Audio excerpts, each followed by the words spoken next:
Ramadan tahun ini agak lebih heboh dikarenakan semua kita tangani, semua kita biayai, semua kita awasi, bahkan yang di kos pun sampai kita awasin. Jadi ini bentuk dari rasa kasih kita pada mahasiswa, karena mahasiswa itu kan anak kita juga.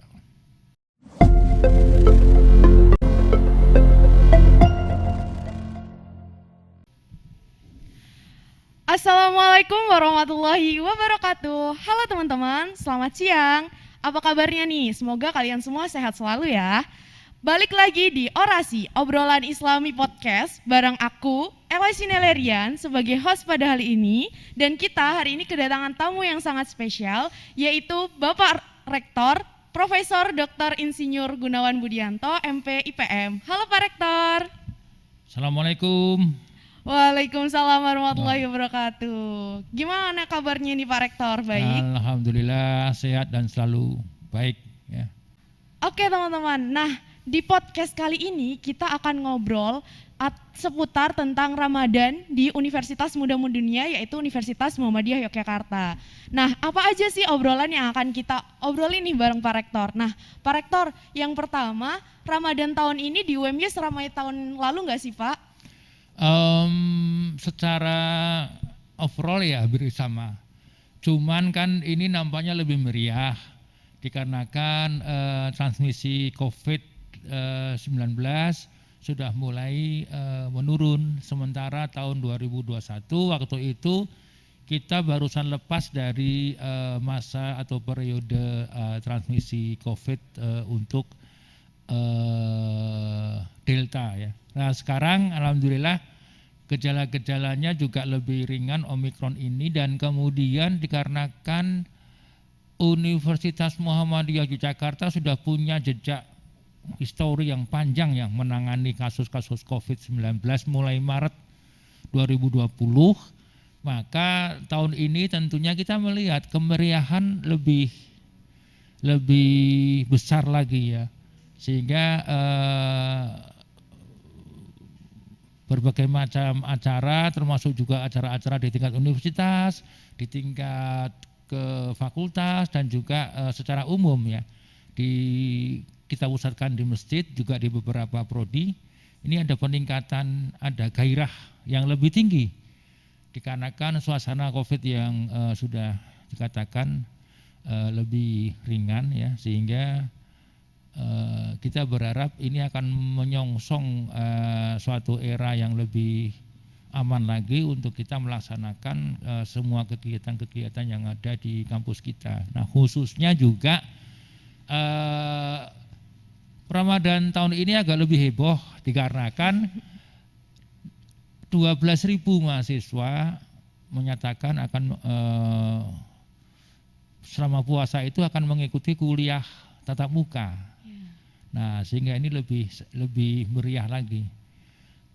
Sehingga mudah-mudahan gairah ini akan semakin meningkatkan imun kita untuk selalu sehat dan bahagia gitu. Berarti itu artinya kegiatan perkuliahan di Universitas Muhammadiyah Yogyakarta selama puasa ini dilakukan secara aktif gitu ya Pak? Ya, secara tatap muka sampai mungkin tanggal 20. Setelah itu mereka boleh melanjutkan perkuliahan secara online, walaupun masih ada sekitar 2.800 mahasiswa yang tetap akan masuk ke kampus dikarenakan menyelesaikan penelitian di laboratorium, kemudian menyelesaikan bimbingan skripsi dan konsultasi tugas akhir gitu. Oh oke.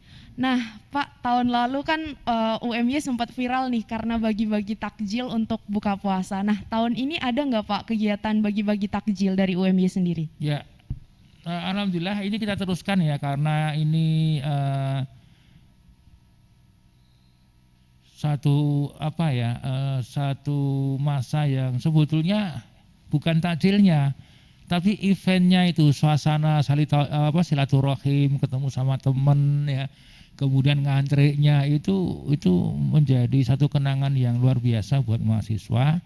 Sehingga tahun ini insya Allah yang akan kita bagi itu sama dengan tahun kemarin, sehingga menambah kemeriahan. Dan saya melihat mahasiswa UMY ini sangat tertib gitu. Mereka tidak seperti orang yang kelaparan ya, tetapi mereka betul-betul protokol kesehatan dipegang betul ya, sehingga kalau belum dipersilakan maju ya dia tunggu di garis pembatas, kemudian maju satu persatu dan keluarnya juga tertib ya. Nah, agenda bagi-bagi takjil selama Ramadan ini oleh pihak UMY sendiri akan dilaksanakan selama 1 bulan penuh atau bagaimana, Pak? Kita lihat situasi. Kalau biasanya seperti tahun-tahun lalu itu 20 hari pertama itu masih penuh. Tapi setelah itu 10 hari terakhir ya hanya tinggal mahasiswa yang berasal dari Jogja, yang dari lokal-lokal, kemudian mahasiswa yang masih harus tinggal di Jogja dikarenakan konsultasi skripsi maupun tugas akhir. Oke. Nah, perbedaannya kegiatan bagi-bagi takjil dari tahun lalu sampai dengan tahun ini apa, Pak? Ya, perbedaannya adalah hari pertama, kedua sempat diguyur hujan. Tapi ini luar biasa sekali. Mereka baik mahasiswa maupun relawan tidak mengeluh, tapi justru semangat kebersamaannya tinggi sekali. Mereka sambil teriak-teriak memindahkan nasi kotak dari luar ke dalam ruangan. Itu kan peristiwa yang jarang ditemukan ya, dan tidak disetting. Jadi mereka saling bahu-bahu itu, saling tolong-menolong, kemudian secara estafet memasukkan nasi kotak agar tidak basah. Ini kan momen yang luar biasa gitu ya. Luar biasa sekali. Nah, untuk tahun ini dengar-dengar nggak ada paket untuk sahur ya, Pak? Evaluasi dari kemarin memang, karena ternyata setelah dievaluasi kemudian juga mengingat tingkat keselamatan, dikarenakan kan mereka harus jam 2, setengah 2 harus sudah antre. Ya kalau udara bersahabat, kalau tidak kan malah sakit. Dan juga saran dari pihak keamanan, dari pihak Polsek untuk yang sahur itu ditiadakan saja untuk pertimbangan keselamatan itu ya. Oke. Itu ya teman-teman. Jadi Universitas Muhammadiyah sendiri menyediakan paket untuk berbuka takjil bagi mahasiswanya dengan syarat membawa KTM ya, Pak? Ya, betul. KTM untuk pengambilannya. Nah, itu bisa diambil sekitar buka puasa jam berapa, Pak, biasanya di kampus? 3:30 sudah. Sebaiknya memang kita jamaah asar di masjid. Nah, kemudian kita bagi. Itu lebih afdol ya. Lebih afdol gitu. Oke. Nah, itu. Nah, dengar-dengar juga sering kehabisan ya, Pak ya, paket. Betul, karena memang ya luar biasa nih mahasiswa antusias. Tapi mahasiswa juga luar biasa nih. Mereka yang tidak kebagian juga dengan senang hati, ya sudah Pak, besok saja lagi gitu. Mereka tidak marah, tidak protes, tapi mereka merasa sudah dapat ininya, dapat suasananya itu kan, itu sudah senang mereka itu ya. Nah, Pak, kemarin kan saya juga salah satu mahasiswa yang mau ngambil paket takjil, tapi kebetulan memang karena mungkin kesorean jadi habis gitu. Nah, tapi mendapatkan informasi dari IG Ramadan UMY bahwasanya paket takjil di hari ini mulai ditambah ya, Pak? Ya. Kita sediakan 3.500. Wah, luar biasa sekali teman-teman. Ya. 3.500. Beri tepuk tangan teman-teman. Luar biasa sekali. Nah, Pak, UMY kan memedulikan mahasiswanya di puasa ini dalam bentuk subsidi takjil atau makanan berbuka. Nah, selain subsidi takjil dan makanan berbuka, adakah bentuk subsidi lainnya, Pak? Program ya memang karena ini bagian dari program UMY Mengabdi ya. Jadi memang spesifik itu yang berhubungan dengan peribadatan. Nah, mungkin kami juga masih akan menyediakan keperluan ya terutama untuk makan, terutama bagi para relawan. Biasanya relawan itu kan masih tinggal di sini, terutama juga mereka membantu nanti pelaksanaan sholat Id yang diadakan oleh pimpinan ranting Muhammadiyah Taman Tirto. Nah, mereka pasti ikut di situ. Nah, biasanya relawannya juga sekarang tidur di masjid. Wow, luar Ada biasa. putri 30-an, putra 18 nggak salah. Wah. Dan mereka biasanya akan membantu pelaksanaan ibadah sholat id di kampus, dan mungkin 2-3 hari setelah hari Idul Fitri itu mereka masih di kampus, masih tidur di kampus. Nah ini juga harus kita perhatikan kesehatannya, kesejahteraannya itu. Karena mereka sudah, kalau kita pikir sudah 2 tahun lebih mereka juga jaga di main gate, di depan, di gerbang itu. Kemudian juga di setiap event mereka harus juga piket di situ ya. Sehingga ya ini luar biasa sekali ini. Jadi merupakan bentuk dari pengabdian mahasiswa kepada kampusnya. Ini luar biasa memang. Ya. Luar biasa sekali teman-teman. Di balik suatu event yang berhasil ada orang-orang yang rela nggak pulang lebaran, rela untuk waktunya tersita habis hanya untuk totalitas agar sebuah event tersebut bisa terlaksana. Dan di balik viralnya bagi-bagi takjil di UMY sendiri Ya, ada betul. teman-teman relawan yang sangat luar biasa. Beri tepuk tangan teman-teman. Ya. Dan saya sudah minta kepada panitia untuk nanti secara khusus ada movie clip khusus gerak-gerik teman-teman relawan ini, mulai dari dia nyiapkan ini, nyiapkan itu. Saya pikir perlu ada klip yang seronok gitu ya, yang bisa dipakai untuk kenang-kenangan itu. Wah, Ya. luar biasa. Luar biasa sekali UMY ini sangat memedulikan mahasiswanya, baik dari mahasiswa secara umum maupun mahasiswa yang tergabung ke dalam kepanitiaan. Nah, kegiatan di bulan Ramadan sendiri dari Universitas Muhammadiyah Yogyakarta selain bagi-bagi takjil ini apa Pak, event-event yang besar gitu? Ceramah sebelum sholat tarawih, kemudian ceramah subuh, ceramah luhur, kemudian ceramah menjelang takjil itu juga ada. Di samping juga di masing-masing prodi itu ada acara buka bersama. Nah, biasanya mereka semuanya minta Pak Rektor yang nyambut, sehingga kadang-kadang saya itu nggak pulang. Oke. Ya. Jadi saya bisa menghitung juga kira-kira saya berbuka puasa di rumah itu berapa kali ya sebulan. Ternyata nggak sampai 10 kali. Waduh, Karena semuanya harus di mana-mana. Misalnya prodi A nanti hari apa, prodi B, terus semuanya minta Pak Rektor yang nyambut, sehingga yang terpaksa berbuka di situ. Nah, siangnya lagi kan mereka tempatnya macam-macam, ada yang di restoran ini, di kafe ini, di pojok fakultas, jadi tapi itu seneng ya, karena itu bagian dari menyambung silaturahim antar sesama ya, itu ya. Tapi kemarin buka bersama hari pertama dengan keluarga ya Pak? Atau enggak, hari pertama Sabtu kan libur. Iya. Saya berbuka puasa dengan Bapak Satpam di gerbang. Dan saya diantar ayam goreng sama teman-teman, tapi udah makan. Ya kan waktu itu kan hari pertama Sabtu. Iya. Ya saya di sini, terus hujan itu kan. Iya. Hujan, terus saya kembali ke gerbang. Jadi berbuka dengan Mas Satpam di situ. Ya. Oke, luar biasa sekali. Nah Pak, untuk kegiatan tarawih sendiri penceramahnya itu dari akademisi Universitas Muhammadiyah Yogyakarta atau dihadirkan dari? Oh. Ada ya sebagian besar sih dari dosen UMY, tapi ada juga beberapa tokoh dari luar ya yang kita mintakan untuk mengisi acara. Baik itu ceramah sebelum tarawih maupun kultum sesudah lohor. Ya. Jadi ada juga beberapa tokoh yang kita undang untuk mengisi di situ. Ya.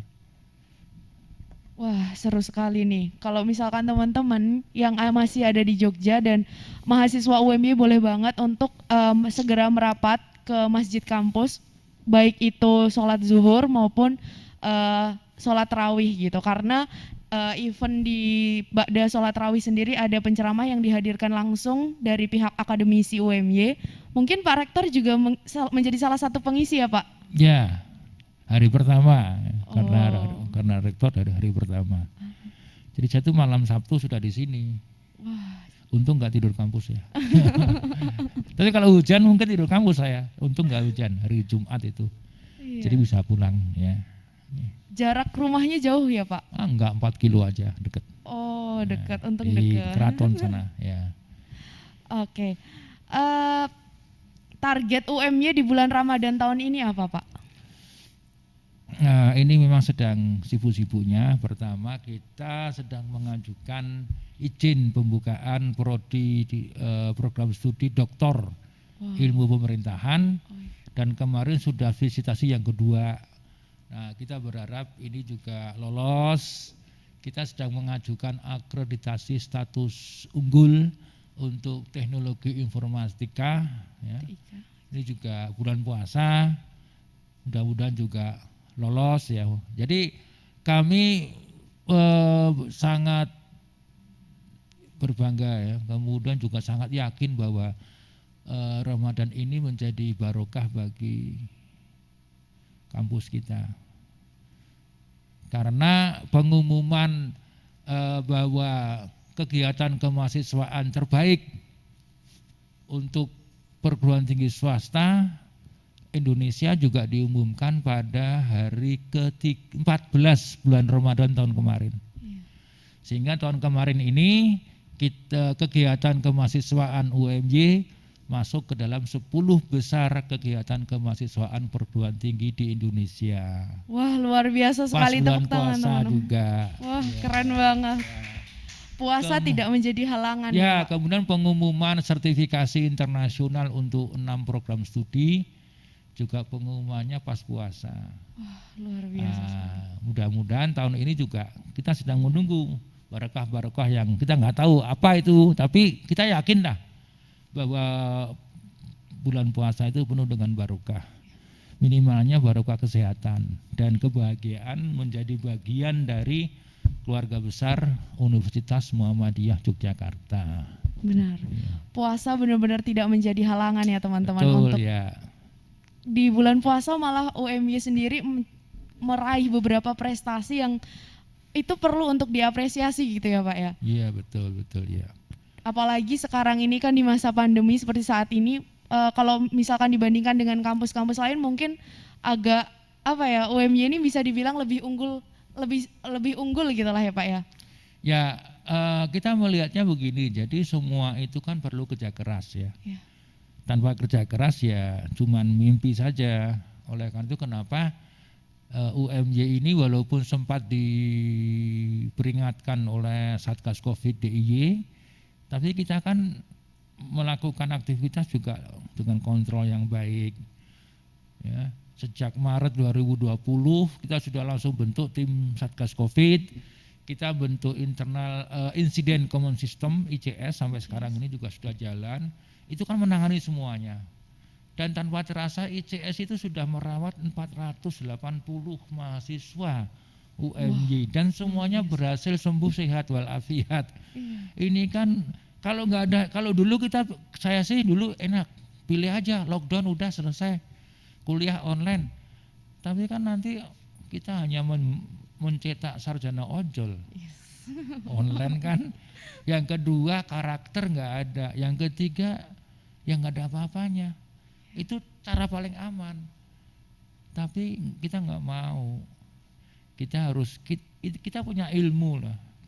Kita punya ilmu, kita punya pengetahuan epidemiologi, kita punya teknologi, kita punya cara, kita punya staf kesehatan, kita punya tim yang kemana-mana, bahkan rescue kita kirim kemana, Gunung Merapi Meletus kita kirim, likuifaksi, gempa di Palu kita kirim. Lah ngapain kayak gini kita harus menyerah gitu kan, nggak aneh-aneh banget. Maka udahlah kita terkontrol aja, masuk terkontrol dengan ICS. Dan alhamdulillah ICS ini luar biasa, satu-satunya perguruan tinggi yang punya tim pengendali epidemiologi cuman UMY.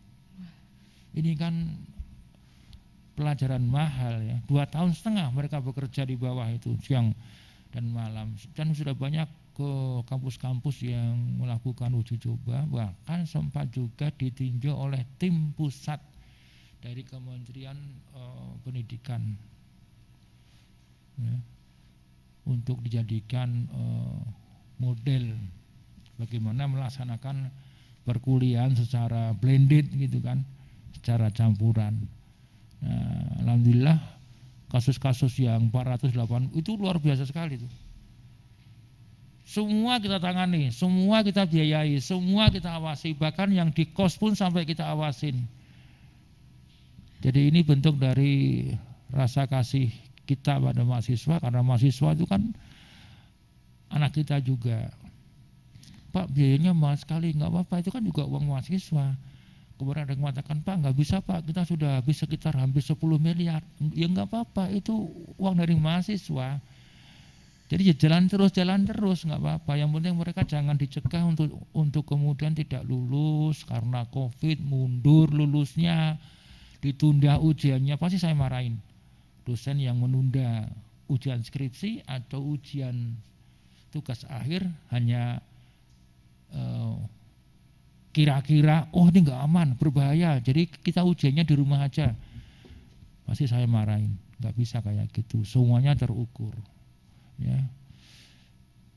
Jadi alhamdulillah kerja keras UMY ini memberikan pengalaman yang sangat luar biasa kepada tim kesehatan UMY. Ya.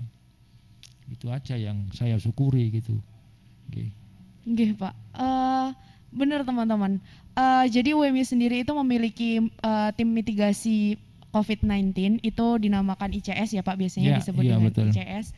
Nah, kemarin kan sempat melonjak lagi tuh kasus positif COVID-19 di DIY sendiri, dan alhamdulillahnya UMY berhasil mengatasi kasus tersebut dengan, ya kemarin saya juga menjadi salah satu pasien begitu Pak. Betul, ya. Dan saya merasakan dampak dari pengalokasian dana yang memang itu dialokasikan untuk menangani kasus COVID-19 bagi mahasiswa UMY sendiri. Gitu. Ya. Mulai dari fasilitas kesehatan, baik dari obat-obatan, fasilitas tempat tinggal yang disediakan melalui Unires Putra, bahkan diberikan subsidi berupa uang juga ya Pak untuk teman-teman yang melakukan isolasi mandiri di kos gitu. Ini mungkin bisa menjadi contoh gitu bagi universitas-universitas lain bahwasanya dalam menangani kasus COVID-19 ini kita juga bisa menanganinya dari dalam internal sendiri sebelum akhirnya mengandalkan fasilitas-fasilitas yang disediakan oleh pemerintah. Ya, begitu. Nah, Pak, ngobrol soal ICS ini sebenarnya awal mula dibentuknya ICS itu tahun berapa, Pak? 15 Maret 2020. Satu hari setelah diumumkan bahwa Indonesia masuk ke dalam era pandemi COVID, kita siangnya sudah siap tim itu kita bentuk. Luar biasa, cepat tanggap sekali ya Pak. Ya. Wah, luar biasa. Itu langsung di bawah naungan rektorat atau bagaimana? Sementara dulu langsung di bawah saya, tapi seminggu kemudian kita lembagakan dan sekarang di bawah tim dari ICS sendiri. Ya memang ICS ini langsung di bawah rektorat, ya, tetapi melibatkan puluhan tenaga medis dan juga tenaga kesehatan dan juga puluhan relawan. Gitu. Sehingga mereka bekerja dengan sangat baik. Bahkan relawan itu sampai ada yang mau wisuda itu dia masih pakai pakaian wisuda ikut jaga di gerbang. Saya pikir, Mas, ntar Pak kalau udah dipanggil. Jadi dia tetap terpanggil untuk jagain pintu gerbang itu. Luar biasa. Nah ini luar biasa sekali, enak ini. Ya. Tanpa rasa takut ya Pak. Biasanya kan orang-orang kalau dihadapkan dengan pasien positif itu pasti takut gitu. Dan saya sudah ketemu orang tuanya, saya ucapkan terima kasih. Ternyata orang tuanya juga nggak tahu dan dia merasa bangga sekali anak saya dididik menjadi seseorang yang bertanggung jawab, yang sudah hampir 1,5 tahun dia bertugas di situ, ya kuliah, ya nulis skripsi, ya ujian skripsi, ya wisuda sambil jaga keamanan. Wah ini luar biasa. Tuh, ya. Luar biasa sekali. Selain memedulikan mahasiswanya, UMY sendiri apakah memiliki bentuk subsidi bagi karyawannya Pak, seperti satpam atau staf-staf lain? Ya, puasa ini mereka dapat namanya apa ya? Aneh. uang lauk pauk gitu. Tapi yang nggak puasa nggak dikasih, tapi masih puasa semuanya. Baik pegawai attending maupun temporary staff yang mahasiswa itu. Kemudian juga semua dosen dan staf kita masukkan ke dalam layanan kesehatan. Jadi sekarang ini tidak terlalu kaku kayak BPJS. Jadi sepanjang mahasiswa atau dosen karyawan bertugas ya, selama dia aktif. Kalau mahasiswa aktif kan buktinya KRS online. Dia ada tercatat di handphonenya kan. Kemudian dia di rumahnya naik genteng jatuh melorot. Kemudian dia di opname di sana, itu biayanya bisa dirembus sepanjang anak ini masih KRS online-nya aktif. Biayanya bisa kita subsidi maksimal sampai 10 juta untuk yang sakit, jatuh dan sebagainya. Dan itu yang operasi berapa, yang sampai kepada yang meninggal berapa, ada semua. Nah, alhamdulillah memang mahasiswa merasa lebih tenang sekarang ya. Kalau dulu kan sudah sembuh, baru semester berikutnya cair. Itu kadang-kala ya, aduh kasihan sekali mahasiswa ini seperti itu. Kalau sekarang tidak, sekarang direembus. Nah, sekarang mahasiswa itu lebih suka direembus. Karena uang dari, katanya sih, dapat kiriman dari orang tua, nanti kalau direembus, reembusnya masuk kantong, bukan kembali ke orang tua gitu. Buat tambah-tambah sanggup sih sebenarnya. Tambah saku gitu. Oke, nah itu tadi ya teman-teman obrolan seputar Ramadan dari penyampaian yang dijelaskan dari Pak Rektor gitu. Nah, Pak, mungkin yang terakhir saya mau meminta jenengan untuk memberikan closing statement harapannya untuk UMY di Ramadan selanjutnya. Ya, pada kesempatan yang berbahagia ini sebetulnya ada satu hal yang menarik yang harus saya sampaikan, bahwa kalian mahasiswa itu kan masa depan Indonesia. 20 tahun lagi Indonesia itu ada di tangan kalian semua. Tapi memegang suatu bangsa, mengurus suatu bangsa tanpa agama dan moral akan rusak berat. Banyak contohnya, saya nggak usah sebutin siapa saja yang bisa dijadikan contoh yang jelek. Dia memerintah, rakyatnya sengsara, ya. Karena apa? Faktor agama yang kurang. Nah, sehingga bulan Ramadan ini menjadi saat yang tepat bagi kalian untuk mengasah naluri keagamaan, ya. Naluri Islam kita, yang sebetulnya Islam itu adalah sebuah agama yang terlalu banyak bahkan memperhatikan kesejahteraan manusia. Nah, sehingga dengan bulan Ramadan, bengkel iman, bengkel takwa ini kita bisa lewati dengan baik. Dan nanti kalau kalian harus menjadi salah satu pemimpin bangsa ini, kalian bisa memimpin dengan perimbangan yang baik antara akal dan agama. Pertimbangan agama dan pertimbangan akal itu menjadi bagian dari fondasi kita di dalam memutuskan sesuatu, sehingga kalian semua akan menjadi pejabat publik yang luar biasa, pejabat publik yang dicintai oleh rakyat dan juga tentunya diridhoi oleh Allah Subhanahu wa taala. Demikian, terima kasih. Ya. Wah, terima kasih Pak Rektor atas closing statement-nya yang sangat luar biasa. Mungkin closing statement juga dari aku ya teman-teman, bahwasanya Ramadan bukan menjadi halangan bagi kita untuk terus melakukan kegiatan secara aktif, baik itu kegiatan yang berbentuk seperti pengabdian maupun kegiatan-kegiatan aktif seperti keorganisasian lainnya. Sekian dari aku. Wassalamualaikum warahmatullahi wabarakatuh. Waalaikumsalam warahmatullahi wabarakatuh.